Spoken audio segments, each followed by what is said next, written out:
Quando a gente fala sobre efeitos colaterais de qualquer medicação, seja um quimioterápico ou seja dipirona, a bula ela vai sempre ser um documento assustador. Então a gente tem que ler bulas de remédios com muito critério. Por que eu estou dizendo isso?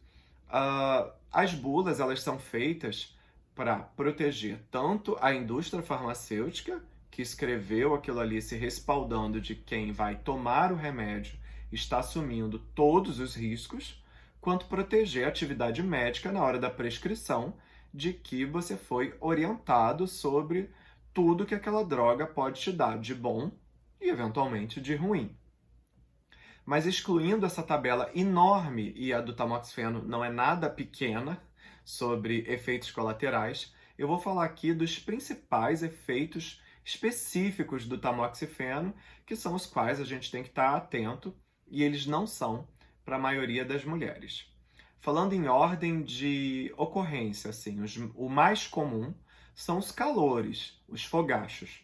Quando a gente fala de tamoxifeno, a gente está falando de uma situação onde os hormônios femininos estão em queda nessa mulher, justamente porque o tamoxifeno vai funcionar ali como um competidor dos receptores desses hormônios nessa mulher.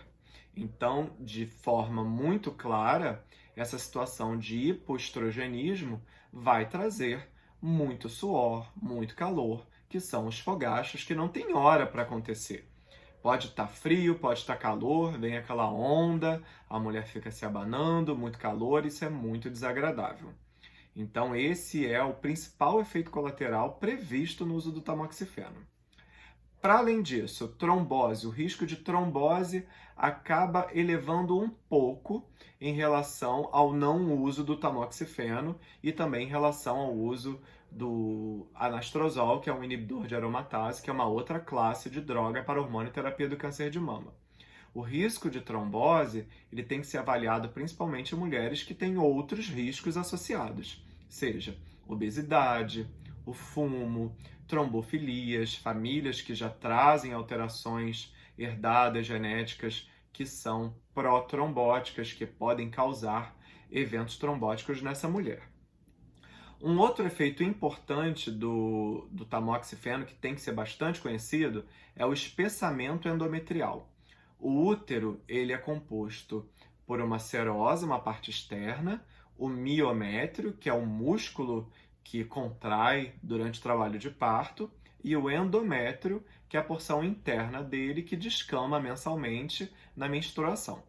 O endométrio na mulher que está usando o tamoxifeno, principalmente nas mulheres que já estão na menopausa, que espera-se que esse endométrio esteja bem fininho ali, entre 0 e 3 centímetros no máximo, esse endométrio ele pode ficar em torno até de 1 centímetro ou um pouquinho mais, ele fica mais espessado. Se a mulher não tem um sangramento irregular na pós-menopausa, se ela não tem nenhum outro sintoma, não é o caso da gente ficar fazendo esteroscopia com biópsia em todas as mulheres que usam tamoxifeno, não.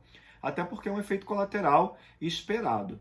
A menor da menor parte chega a ser assim, quase desprezível das mulheres que usam tamoxifeno podem ter câncer de endométrio, que é um grupo muito pequeno e a gente vai ter tempo de investigar essas mulheres, até porque a primeira manifestação que elas vão ter vai ser o sangramento na pós-menopausa. Para as mulheres que ainda menstruam, o tamoxifeno pode causar alguma irregularidade menstrual, mas isso não significa que a droga está fazendo um efeito ruim ou não está fazendo efeito. Isso pode acontecer e é natural. Lembrando que mulheres que menstruam, mulheres que têm os ovários funcionantes, tamoxifeno não é pílula anticoncepcional, não previne gravidez. Então, as alterações do ciclo menstrual, elas podem acontecer e não significa nada em relação à droga. Muitas mulheres falam sobre dores articulares. Dores articulares são mais comuns nos inibidores de aromatase, anastrozol, letrozol, essa classe de drogas. Porém, toda situação de baixa hormonal, como a própria menopausa natural, fisiológica, ela causa uma sensação de enferrujar das articulações, dores, como se estivesse faltando óleo ali naquela articulação, principalmente dos dedos e das pernas. Isso pode acontecer, não é tão proeminente no uso do tamoxifeno, e atividade física regular costuma ter um efeito muito bom para essas mulheres. Vale a pena sempre manter a atividade física e o corpo saudável. É basicamente isso. Os outros efeitos colaterais que estão em bula são muito menos comuns, são muito mais raros e a gente não tem que dar tanta atenção para eles, não. Tem que dar mais atenção para esses que eu falei aqui, até porque muitas vezes tem como a gente contornar essa situação e poder fazer o uso continuado da droga, que naturalmente, se ela foi prescrita, é porque o benefício na diminuição da recorrência do câncer é fundamental para o tratamento e para o uso da droga.